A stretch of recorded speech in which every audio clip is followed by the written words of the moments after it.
Hi, how you guys doing today? Welcome to another episode of Tier Talk. Today we're going to talk about punitive segregation. And again, it's a play on words. You know, it really is. I mean, based on the political agenda, segregation, solitary confinement, punitive is just one aspect of what segregation really is. I mean, so I got a great guest today. His name is Soto. I'm going to introduce you to him again once we come back from our sponsors, but he's a retired prison major and also currently he's a college professor at RIKERS, and we're going to talk about pretty much what really is segregation and why it's needed. So this is for you guys who work behind that wall, who feel that your safety is now at risk. We're going to try to bring a balanced perspective to that and basically show people that there is no rehabilitation without safety and security. And sometimes, guys, that means we have to lock inmates down and worry about rehabilitation a little bit later. So again, guys, when we come back from our sponsors, we're going to be talking about punitive segregation. But in the meantime, guys, remember the show's Tier Talk is for you guys, you brave men and women that work behind the wall. So if you haven't, please subscribe to the channel, interact, engage, comment, and hit that bell. That bell's going to notify you every time I post up a video. All right, guys, stand by for our sponsors. I wanted to attend a university that had an intelligence program. I wanted to look at problems different. I wanted to increase my critical thinking abilities. AMU offered those avenues to expand. Obtaining your degree as an adult, you're actually paying yourself and investing in yourself. You can't put a dollar on it, it's priceless. It's something that can never be taken away from you. American Military University. Learn from the leader.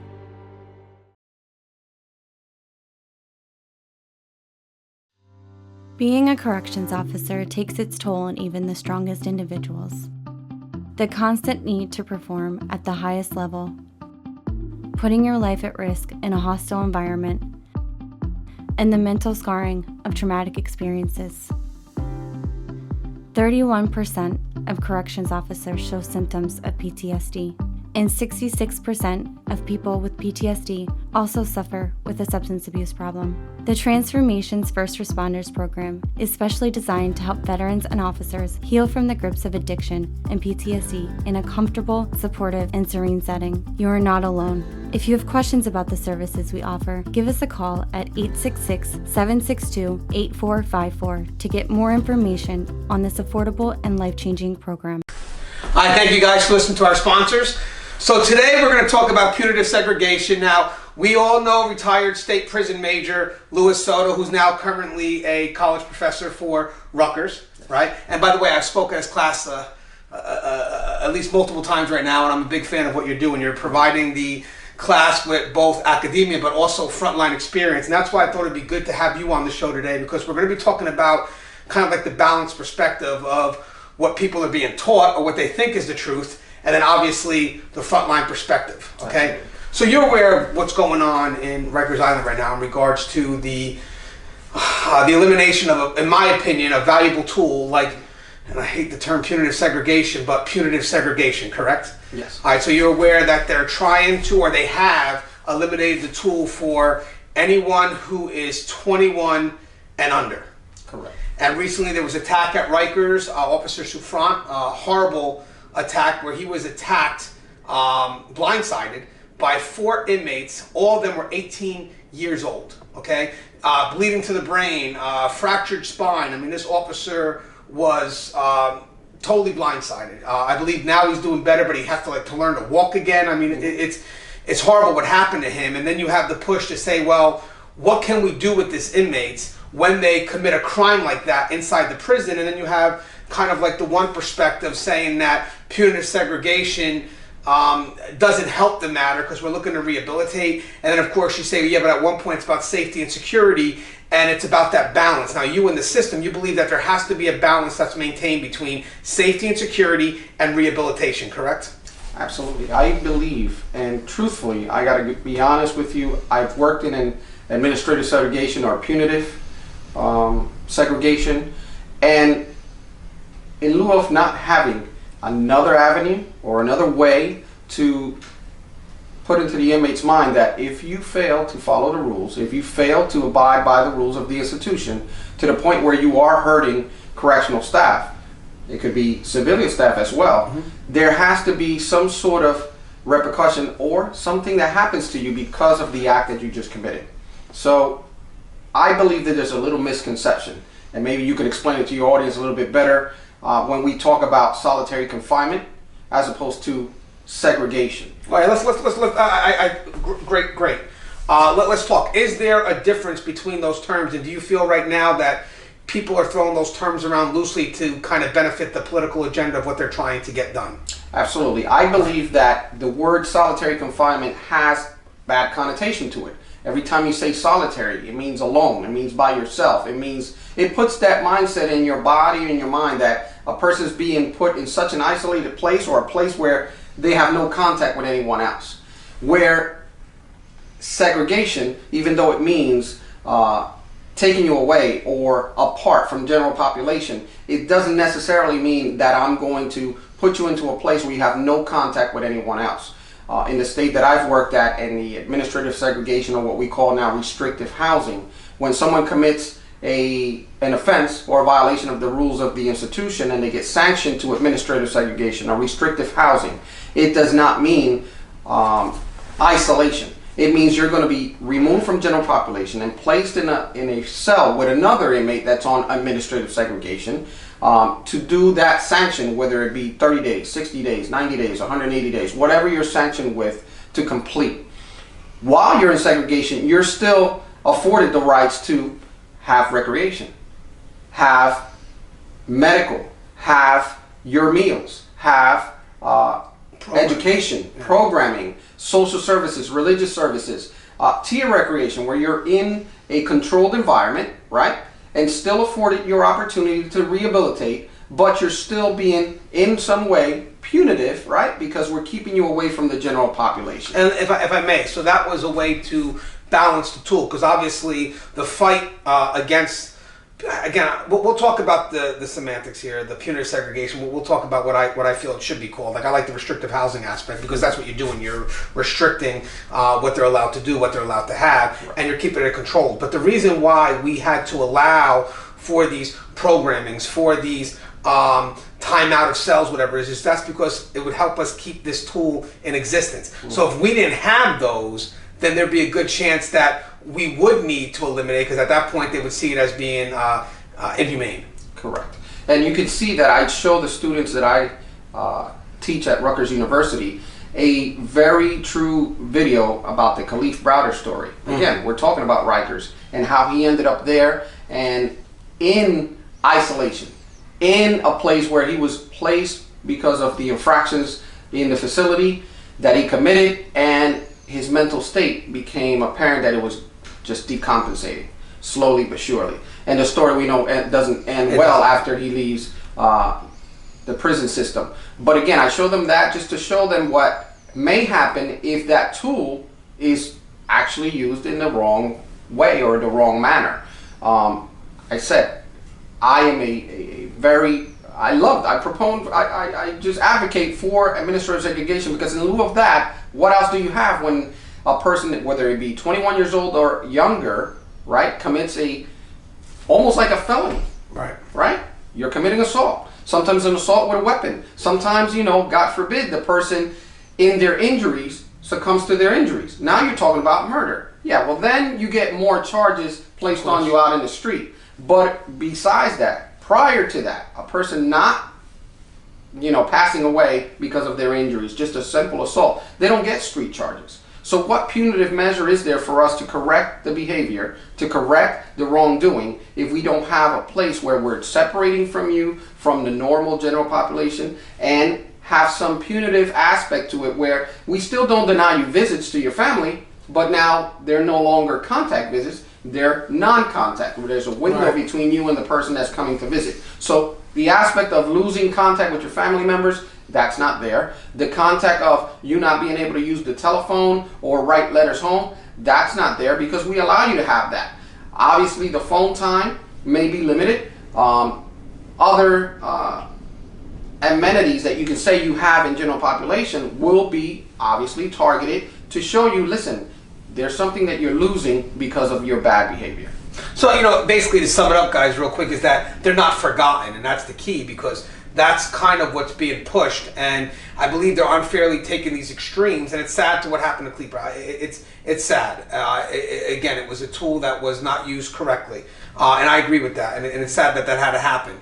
But having said that, that's an unfair generalization of how we do employ the tool. As I said, I mean, the inmates that are taken to those areas are not forgotten about. They're tended to more aggressively with programming and a chance for corrective behavior. But I know we're throwing out the term punitive segregation, but to me, when we're talking about segregation, it's a more general term. I think punitive is an aspect of segregation, but with that said, it's also a preventive measure. Like in my mind here is this: when we talk about punitive segregation, we're talking about the reactive measure, which may be immediately needed for safety and security reasons. This person acts foolish, lock them down until we can figure out what is going on, and we can kind of control the threat. But with that said, there's also, that's one aspect of segregation. Segregation is also preventive. How, in your experience, how can segregation be seen as a preventive tool? Well, one of the things that has an immediate impact, right, is that limitation of that individual that committed the action or the act or the prohibited act, right? He's immediately removed from general population, right? So it's an immediate impact on the individual who committed the offense. It's also an immediate impact on the rest of the population who see, oh, look what happened to that guy. He committed a prohibited act and he was separated from us. Losing in that aspect, you know, the general visits, the freedom that is afforded to the general population inmates, where now he's not going to work where he normally would go to work, right? Maybe he worked in the kitchen. Maybe he went to school, education purposes, where he's getting paid per day for those particular jobs that he has. I mean, that's the immediate impact and the preventive measure, because again, if there's no consequence to any offense that is committed in the system, I mean, what do we do with an 18-year-old, a 19-year-old, right, that commits an infraction of an assault, right? Do we send him back to his regular housing unit until we can talk to him, or until we can decide to have a professional speak with him and see what made him do that? No, you need the immediate security aspect of it taken care of. So send them to administrative segregation or restrictive housing.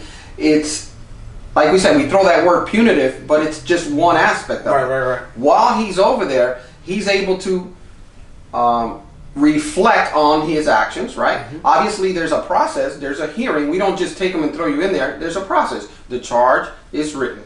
The charge is served onto the inmate. The inmate has an avenue of defending himself, like having a hearing. At that hearing, he can present evidence, just like we would present evidence of what we have.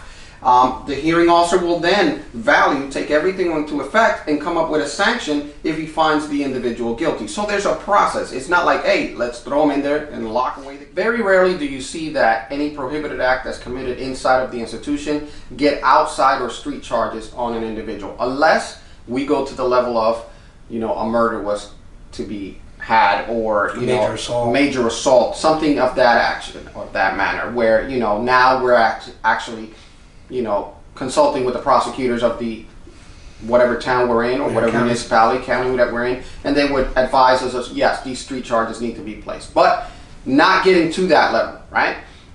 The process is similar, right? You commit a crime outside in the street, you commit an assault outside in the street, you have the police officers who may be responding, there's a investigation done on site, there's an arrest done on site, you go into a county municipal jail until you see the judge. It's all the same. They are afforded the same rules, the same laws that people outside in the street have. And again, at the end of it all, having that hearing is just like going in front of the judge and having a jury trial, right? This judge or this hearing officer will decide whether you're guilty or not guilty based on the evidence provided, right? And it's an objective hearing. I just want people to know that it's an objective hearing. It's not ourselves policing ourselves. It's an actual hearing officer that works for a different department, and they follow the letter of the law. And if they find the individual guilty, then that's when you get the administrative segregation section or restrictive housing.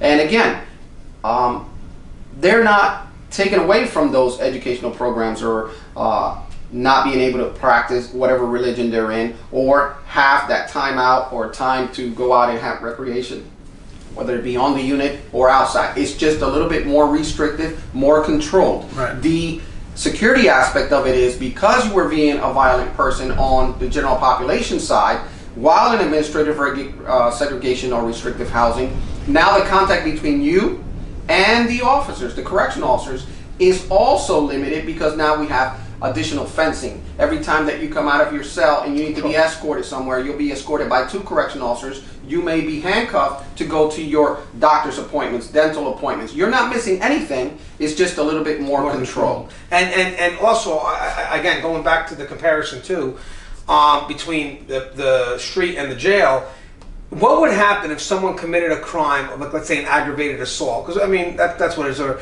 just a crime against a civilian where they were assaulted badly, and we just let that person right back out. I mean, just think about the morale to the institution, right? Where if an inmate just commits a heinous assault on somebody, whether it be a correctional officer or a civilian staff member, and all he gets is a timeout where he goes away for maybe a couple hours, maybe a day, and then you're back in general population, again, there is no consequence for his bad behavior. In order to correct the behavior, there has to be a consequence. Right, and but is that something that the public would tolerate if we did that on the streets? That's what, absolutely so not. I'm saying, so like you commit an aggravated assault on the streets, and we just decide to let you right back on the streets. What, you don't think that would the public have a voice in that? Absolutely. I mean, the easiest way is to make sure that you contact your politicians and say, hey, something needs to happen because this is wrong. Something is not right here. Someone got hurt. Someone got, assaulted, and the person who did it basically is running around free.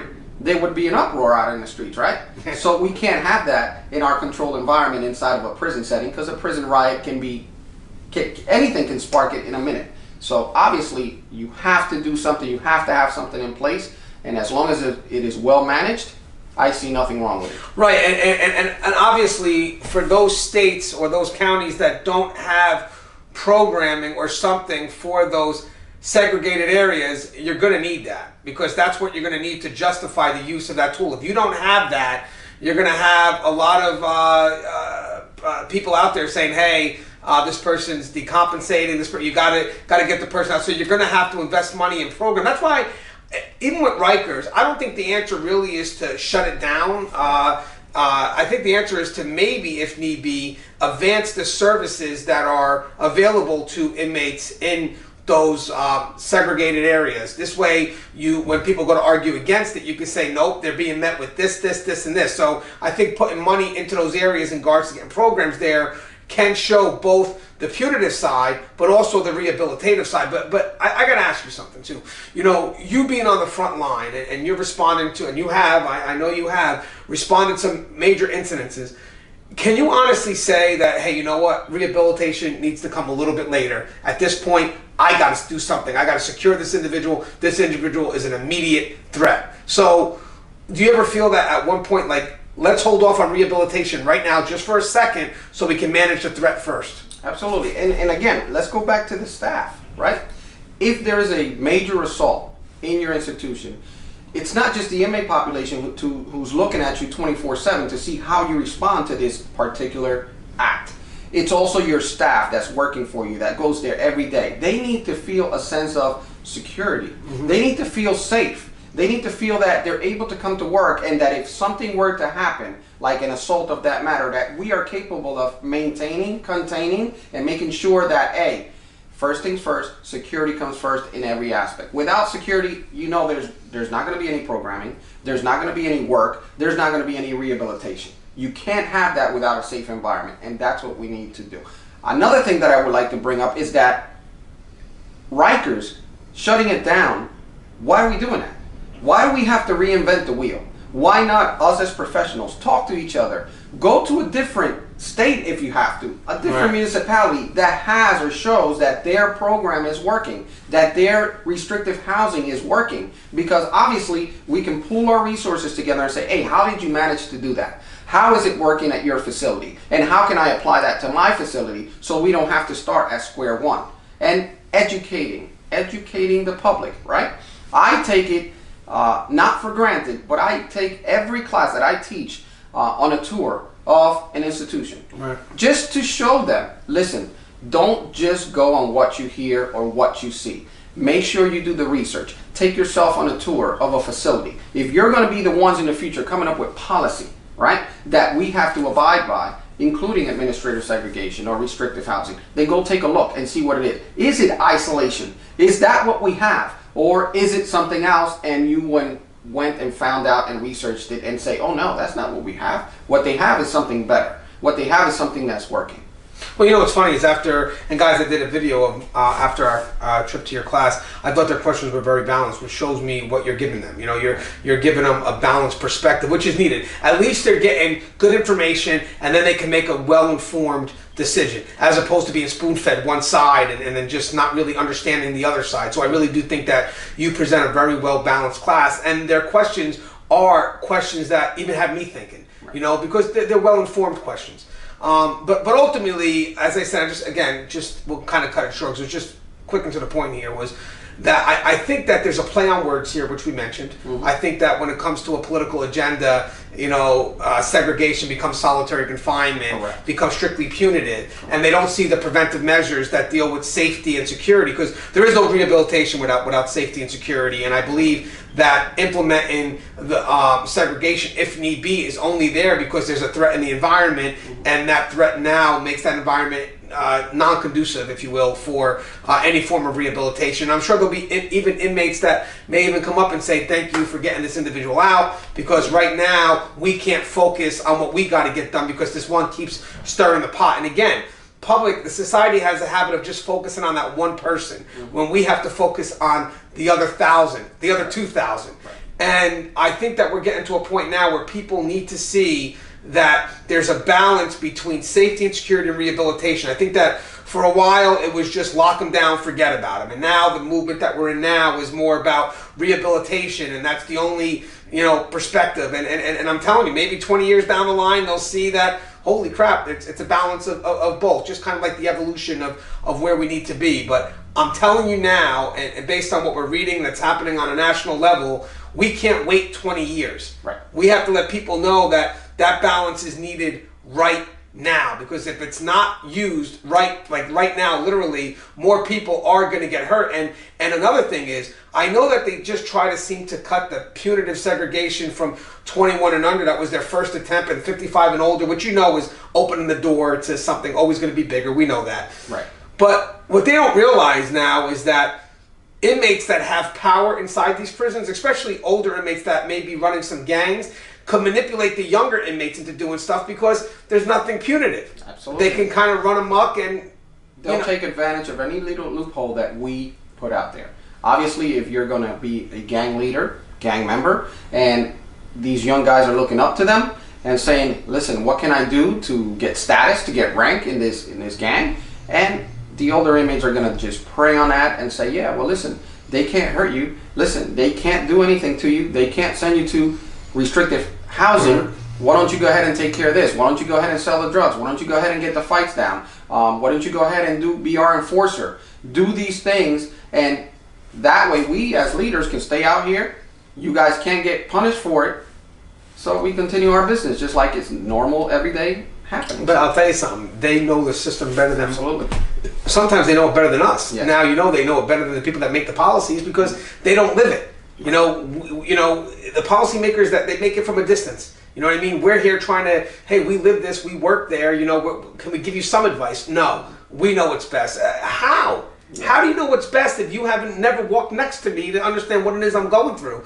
So ultimately, and again, we'll cut to a close, but ultimately there is a needed balance between safety and security and rehabilitation. And I feel that the challenges or the changes that we're having right now are just on balance. And I think that's also adding to the frustration and could lead to, unfortunately, the assaults on both ends. Because if I feel that I'm not being heard, then I may have to take measures in my own hands. And I want to close on that thought. Do you feel that if the changes that are being made are not beneficial to staff in regards to their safety and security, could you understand, I'm not saying it's the right thing, but could you understand that at this point, I think it's only logical that they may start taking measures into their own hand to deter that behavior? And we know, going back to your example, how do you compare it to the streets, right?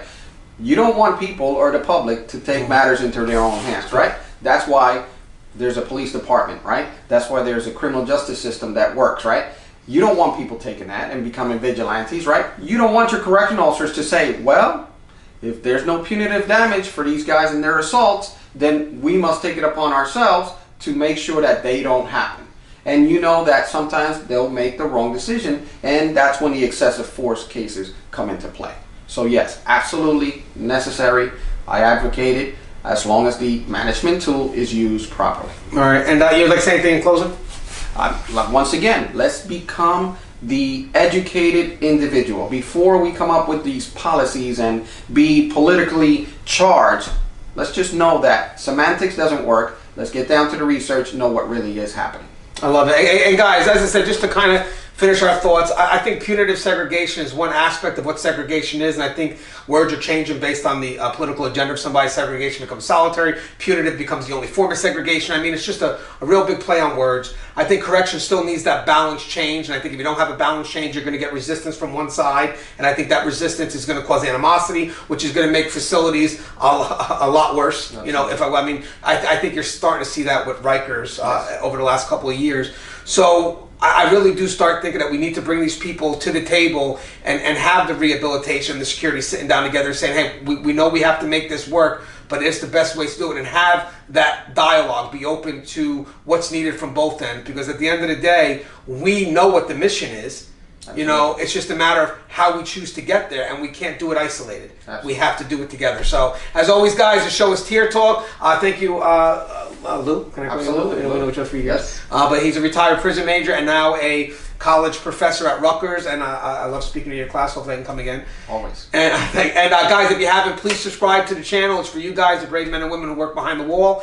And please interact, engage, comment, and hit that bell. That bell's going to notify you every time I post up a video. As always, guys, take care, stay safe. Stay safe.